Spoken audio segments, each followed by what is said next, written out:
Welcome, everyone, to another exciting episode of Shoot the Five with your host, Xavier Porter, co-host Pat DeMoss.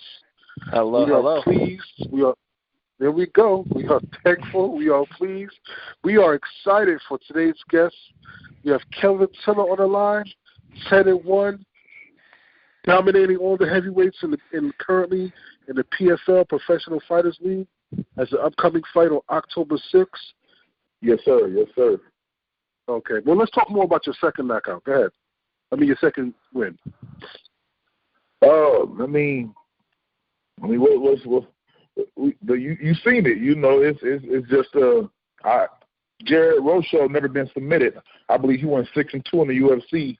I think he was 16-5. I believe that was his record. You know, to my 9-1, and everybody had me losing that fight. And I told everybody else I'm going to win this tournament. I told him I wasn't coming here to lose, even though I only got the call 3 weeks, notice.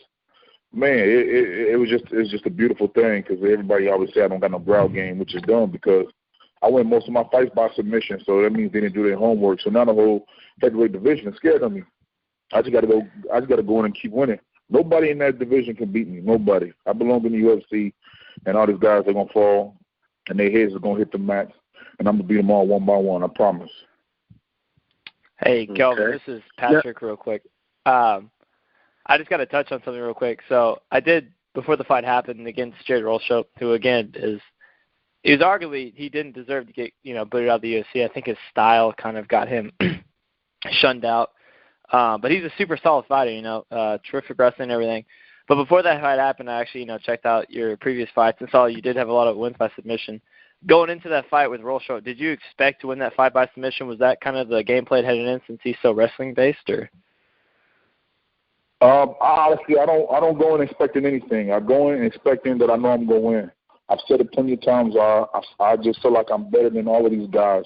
I look at the heavyweight division. I'm better than all those guys too. So, I put myself on a pedestal up there with Daniel Cormier, Stipe. I put myself up there. So. Going into the fight, like I said, I'm good everywhere. I've always said it to everybody. I'm good everywhere. I knew he had, just that one wrestling base. He had no stand-up. Whatever you give me, I will take. Wherever the fight goes, if you give it to me, you give me a neck, an arm, I will take it, and I will win the fight. I just find ways to win. So that's what separates me from everybody else. I feel like everybody else is one-dimensional. He was one-dimensional, and that's why he lost, because he underestimated my ground game. He didn't do his homework. So to answer your question, I didn't expect anything. The only thing I expect to do is win. Okay. Now, and the follow. Oh, go ahead, man. No, go ahead. I'm sorry. Go ahead. Very good. Then your first fight against, I don't want to butcher his name, Sial Alinkar, I think that's how you say his name. You won by a pretty dramatic fashion. Cal, okay. I gotcha. You won by first round knockout as well. You got 2 quick finishes, early second round win over at Roshow, and then you got a first round KO. Again, is this a trend you expect to see continue on to the tournament, just finishing these guys and eventually getting that $1 million prize? Oh, yes, sir. My time is now. I just turned 28 back in June 26th. My time is now.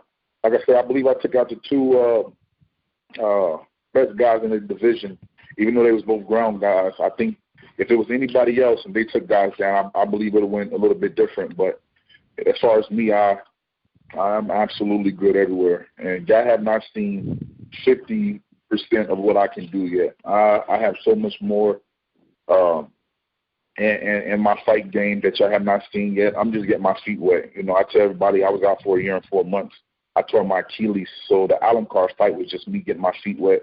The Jared fight was me just getting my feet wet a little more.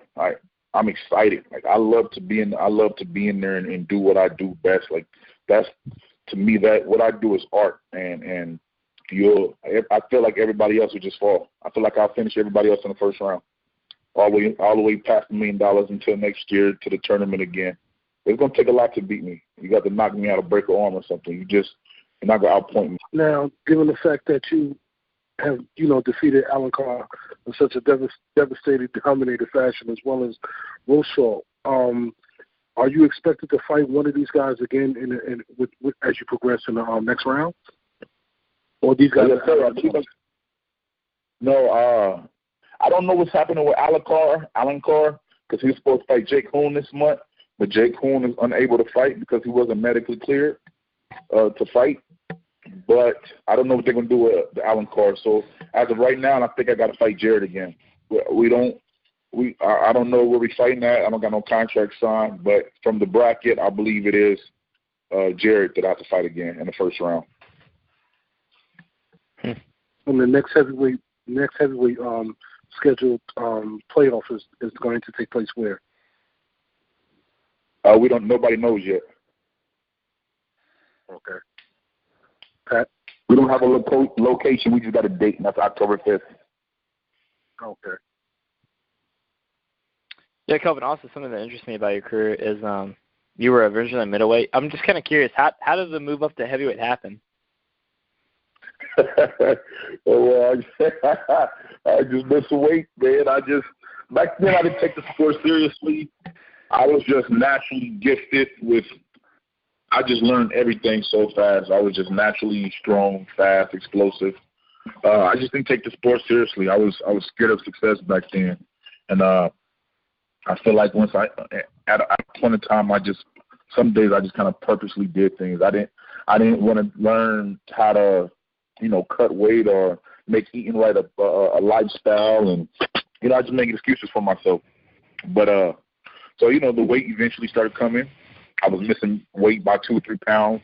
I was cutting 30 plus pounds, and a lot of guys that was around me, they wasn't teaching me.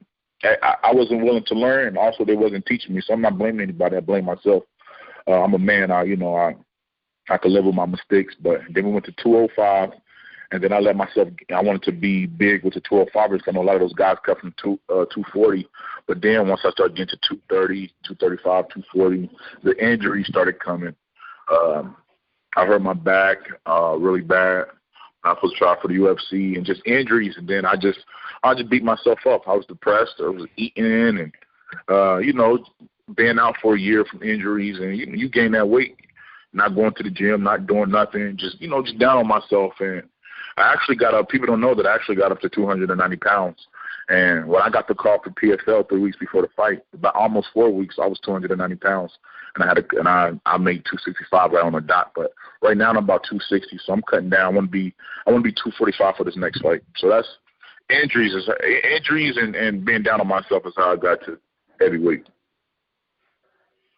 And in some ways, it kind of looks like the PFL is kind of a blessing, when you're kind of down like that after injuries, and you mentioned the UFC. I'm kind of curious, though, after the season of the PFL, let's say, best case scenario, you win out the tournament, get the $1 million cash prize. In your head, are you looking to compete again in the PFL, or are you trying to go to the UFC to really prove you're the best heavyweight in the world right now? I like PFL right now.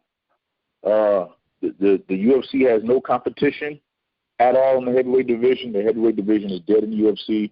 As you see, the light heavyweight champion is the UFC champion, right? The heavyweight champion. As far as me to where I go next, I like how PFL treated me. But that's just something I have to sit down with my manager. Of course, we'll all be lies. Most of us will be a lie if we say that we want to go to the UFC. I feel like guys that say they don't want to go to the UFC don't believe that they can compete at that level. I know I can compete at that level. I know I can go in, win this tournament. I believe I can go straight to and fight a top 5 guy and beat him. You know what I mean? But so like I don't know where we'll go. I have to sit down with my management team, Sucker Punch ENT, and my team, my training partners, and we'll see what we do next. But as of right now, I just got to focus on the PFL and the $1 million because I do got a tough opponent in front of me. I do believe I'll run through all of them, but I'm still training like I'm the underdog. So we'll see. Time will tell. Time will tell everything. Yeah, and the PFL certainly right now, like you said, Cal's opponent had to pull out due to being medically uncleared to fight. Is that something that's worried you during your camps thus far? Is you potentially getting hurt to where you can't fight because the turnaround is so fast in the PFL, or are you kind of treating every camp just kind of as a normal fight camp? I just treat it as a normal fight camp, man. I just take it one day at a time because when I worried about things going wrong, things always went wrong, and I think that was part of my mindset. I broke myself mentally, when it came to cutting weight. I've always been a winner, but when it came to like cutting weight and doing all that stuff, I just break myself mentally. So now I don't break myself mentally. I wake up every day with a smile on my face. I get my kids ready for school. I take them to school. I go to practice, and I don't know. We don't get these opportunities every day in our lives, and most people in this world won't fight. 99% of people in the world won't be able to fight for $1 million. And so I just take that opportunity. It's a blessing to me. So I don't think about injuries. I only think about winning, and I believe that's why it's helped me. And in the past, I've always had some type of nagging injury that always just weighed on my mind, just something simple that really hurt though. But like now I can honestly say that I don't got nothing wrong with me. No thumbs, feet, shins, nothing.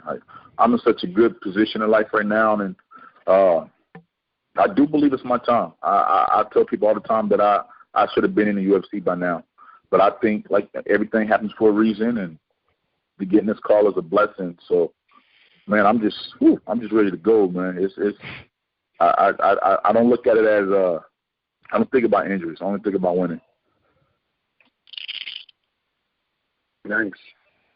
Now let me ask you, how do you prepare for your next upcoming fight? Because I'm assuming, with your next upcoming fight, you're fighting two opponents in the same battle, in the same bout, correct?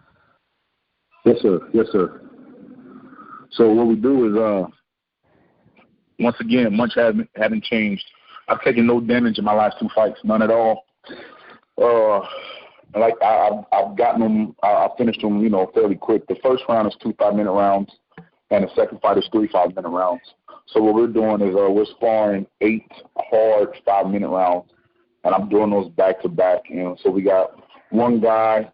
So my first 2 rounds is just boxing, and then I do my second 2 rounds is kickboxing, and then I do pretty much Muay Thai with the knees and a lot of pressure, like pummeling and stuff. And then my last 2 rounds is takedowns and everything. So we just added more sparring. We just added more drills. As far as training, everything pretty much stayed the same. We just doing a little bit more, a little more running, more heels, more stairs, just more of everything. But as far as game planning, it all stayed the same. Our game plan is to win. Okay. Let me ask you really quick, Kelvin. I'm just kind of curious. How did you get into the sport? Were you an athlete growing up as a kid, or? Yeah, I was pretty much good at everything. You think of it, I could probably do it. I just didn't have the grades to have that. People knew how great I really was at certain things. I was a track runner. My first passion was basketball, but I was just a street baller. But I could jump out the gym, dunk between the legs, windmill. I could do all of that. Only at 6 foot tall until I tore my knee probably when I was about 23, 24, and I never even tried to dunk since then. But as far as being an athlete, yeah, I could walk to any sport, get 2 or 3 months of training, and I could be better than most of the people that's been doing it their whole lives. I've always been that way. It's the same way with MMA. But as far as MMA, I was in a gas station, not a gas station, I was at a grocery store, and this guy comes up to me trying to sell tickets to me from fighting. I didn't know what it was. He was like, you want to go to an MMA fight? I like, what's that? He was like, elbows, kicking, knees. Like, he excited, I'm excited. I'm like, man, I want to fight. And he was like, well, you got to train. I was like, man, I don't got to train because I did a lot of street fighting. I was in the streets a lot. I did a lot of street fighting. And a lot of those street fights you usually ending up with, somebody getting shot at, So I wanted to get away from that. And so when I was 18, I already had a 2-year-old son. I had a son at 16 years old. And today he's 12. So I've always had that motivation to do something better. But he eventually gave me the guy's number to go train that. And I met with him 2 days later, got my butt whooped real bad, got me in mount, and just punched me until I cried. And then I realized right then and there that I'm not the toughest guy ever. And from that day, I think it was like March 8th, 2009, from that day forward, I have been a humble person, and I respect everybody, and I yes sir and no sir, yes ma'am and no ma'am, everybody. Because life is it's a crazy thing. No matter how tough we is, no matter, even if we don't want to admit it, somewhere in this world, somehow somebody will be able to beat us some way, and so that keeps me humble. So that's why I work so hard. But that's how I got into MMA, and I've never seen that guy ever again to this day. I've never seen him. I wish he could see the success that I've had over the last 10 years, but that was the one and only time I've ever seen that man. I've never seen him again. Now, you just mentioned, taking a tough, fight against a guy that, and he beat you, and you never seen him again. Oh, no. It wasn't a fight. It was practice. Oh, practice. Okay. It was my first coach. My first day of practice. Yeah, okay. He kicked my butt real bad, and yeah, it was just my coach. He was my coach for probably about 6 months after that, and before I got better than him within 6 months, and I had to move to another coach. Oh, I see. Yeah. I thought it was someone that you fought, and you just wanted to show him the success that you had after, and probably want to fight him again to beat him up this time. No, sir. I wanted to show the guy the success that I've had that gave me the coach's number to go train. Oh, okay. The guy that was trying to sell me the tickets to the fights is the one that gave me the number to my first coach's. He gave me the number to him, but I've never seen that man again. So I've never seen him at fights. So nowhere to be found. I've never seen him again. Yeah. And I was just saying, I wish I could see him to see if he remembers me. Because back then I was probably only 200 pounds. I'm 260 now. You know what I mean? And with facial hairs and all, so he probably wouldn't even recognize me. But like I said, I've seen him that one time only in my life, and I haven't seen him again. I just wish that he could see the success that he had a part of, because he gave me a number to, an MMA coach, and that's the route that I took. He probably thought I was just some street kid that was just going, some street punk that just wanted to fight and get beat up and get sent home by my way. But I stuck with it, and here I am today fighting for $1 million. Well, part of our podcast is something that Pat alluded to earlier, is what motivates you, what drives you, what's the inspiration to fight. Because we believe not only in supporting the fighters, we also believe in the fact that fighters, they fight for a certain reason, in a sense of things that they've either experienced in life, accomplished, overcame, and what can help them empower not only themselves but others. So Pat asked you a question earlier.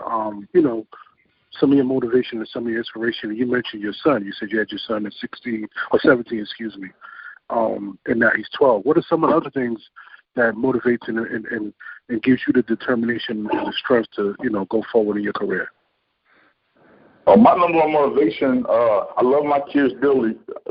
Over everything, I love my kids dearly.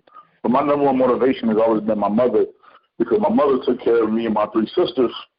And, she left my dad when I was, 5, 6 years old. And we moved our way, and I didn't see my dad. He didn't, he didn't help out with much. And really anything, not staring down my dad, because I do speak to my dad now. So I won't even get into that. But as far as my mother being my motivation, is because she would work 16 hours, come home, rest for 3, 4 hours, 5 hours, go back and do it again, just to still be late on rent, just to still, our life still get cut off. And I seen how hard she worked to provide for us and my 3 older sisters. We didn't have Jordans, we didn't have the nicest clothes, the nicest shoes, but I appreciate her because we had what we needed. You know what I mean? And I never wanted that. I always wanted to make something of myself to make her proud of me, that she can brag on me, because I always brag on her.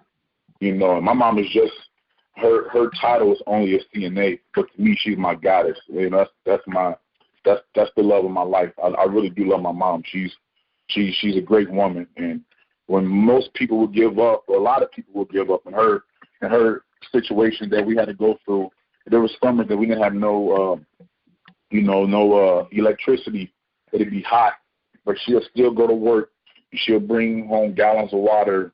There was times when we didn't have water. She'll bring home buckets of water so we can flush the toilets through. Like, the struggle has been real. Some days she don't want to admit it, but the struggle has been real for us. But she has always showed up, and she has always made sure that we have food and clothes on our back and a roof over our head somehow, some way. So my motivation one day is for her to quit working and to do something that she enjoys doing. We're becoming big into the community because I like to take care of the community. I was a street kid. You know, my mom didn't know a lot of the bad stuff that I was doing because she worked so much, but she was always, let us say, she was a great woman. She taught me the best that she could, and that's why I'm so respectful to this day. I didn't have a male leader in my life telling me to do this, to do that. I should go this way. I had my mother's love, so my motivation is to get her a house, her a nice car, whatever she wants.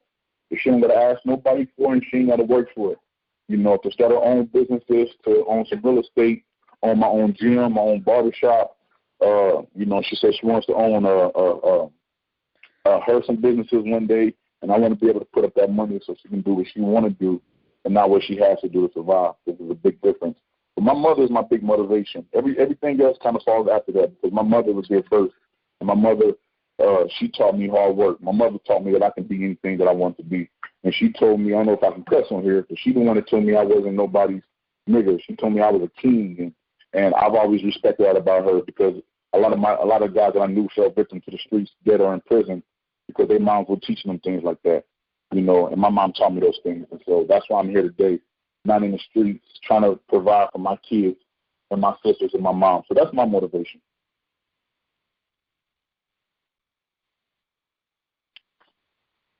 Yeah, that's fantastic.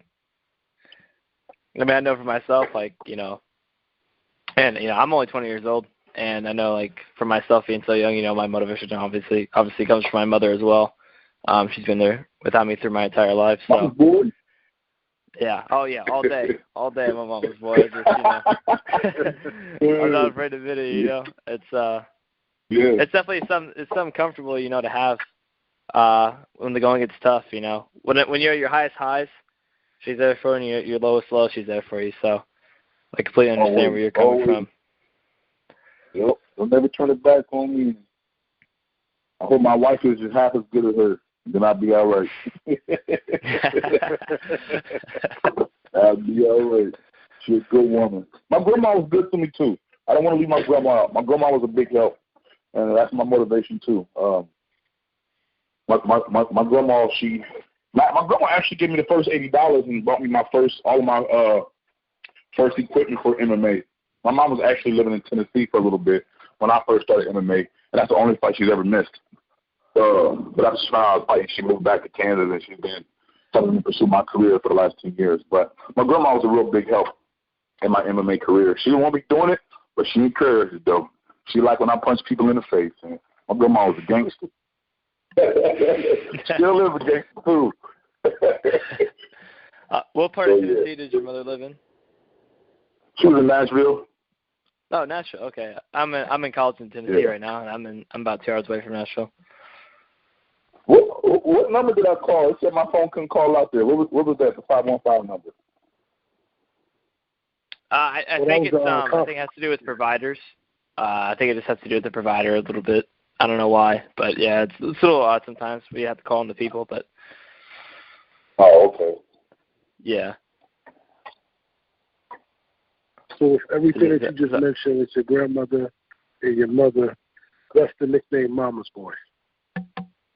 I got the name Mama's Boy. I'm a real Mama's Boy. Real Mama's Boy. That's what I always run to. Still, I'm not one of those Mama boys that people portray on TV and stuff. That I need Mama for everything. I'm not one of those.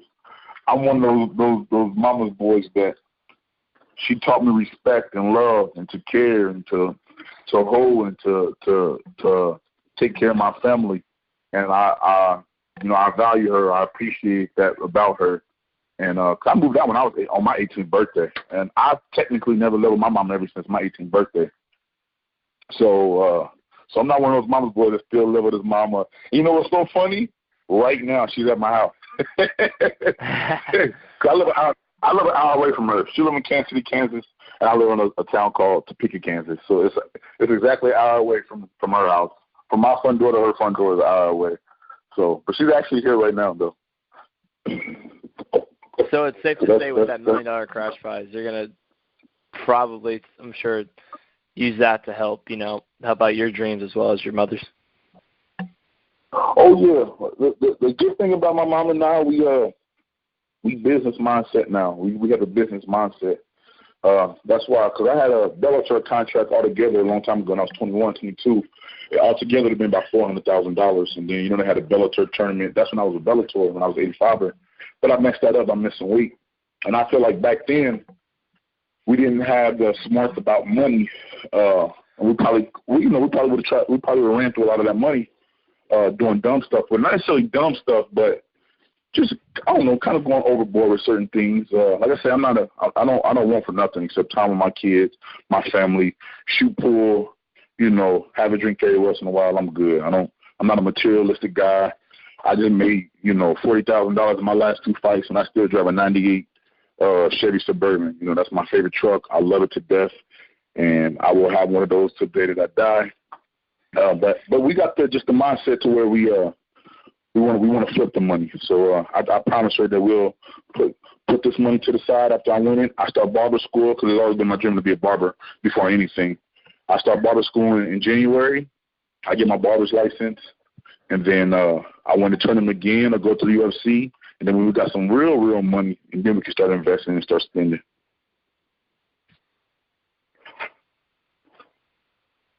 That sounds like a great plan. I think it's probably, a good – I think it's a good thing, we feel like a lot of fighters kind of tried really, really hard to have this, lavish lifestyle on their social media or what have you, trying to really impress fans, look like they're, worth millions and millions of dollars. But it's definitely, I think, refreshing to have, people like you that just stay humble and, are, again, like you said, business minded, because, your MMA career won't last forever.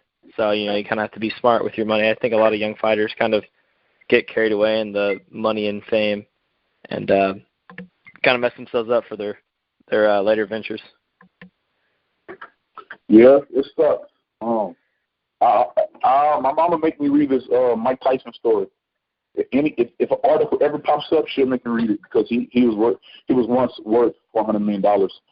And he had that lifestyle, and everybody around him, broke him down and took every penny that he ever made, and never stepped a foot in the gym.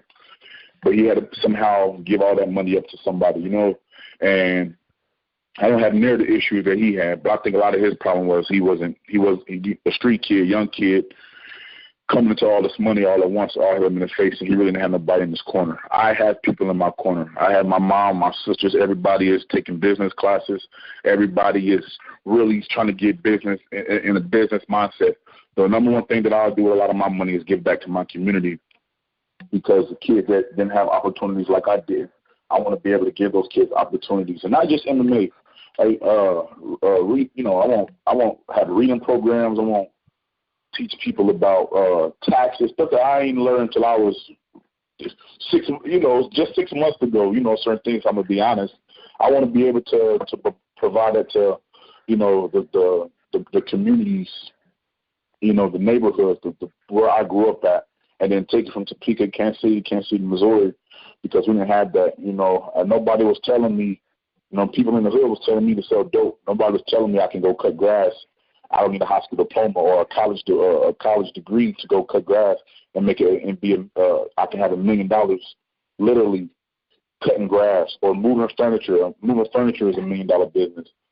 Cutting hair, you can make $80,000 or $100,000 if you have your own shop. Nobody in the hood was telling me that. So I want to be that voice to those youngins that's being told wrong, that there's a different way. We don't got to go sell dope. We don't got to rob, steal, and kill. We can we can make it without being gangsters and thugs. We can go be businessmen. We can own blocks. We can own businesses. We can own barbershops. We can own a McDonald's if we wanted to. All we gotta do is put our minds to it, work hard, and we can own everything that everybody else owns. Like I said, we just didn't have nobody in the hood teaching us that stuff. So I would like to give back to my community in that way. And I just did a back-to-school giveaway. I gave away over 70 book bags, like 500 notebooks, like 300-400 folders, pencils, pens, color. I bought all my own money for my last fight, and I gave it all away. We did at a barbershop, my barber's barbershop, and we gave it all away. So I want to be able to give back to my community. So that's what makes me happy. Not no Gucci belts, not no Mercedes cars, none of that crap. Like, I like to give back, because at the end of the day, that's what really matters. That's powerful. That's powerful. I applaud you on that. I applaud you, and I commend you for being the man you are and giving back to your community and helping the next generation, showing everybody under you that's coming up behind you of what they can achieve and how strong and how powerful they can be also. Yes, sir. Yes, sir. And that's the goal. Just how you said it, that's the goal. The ultimate goal. The small goal, the big goal, the ultimate goal, that's what it is, to give back. You have any more questions?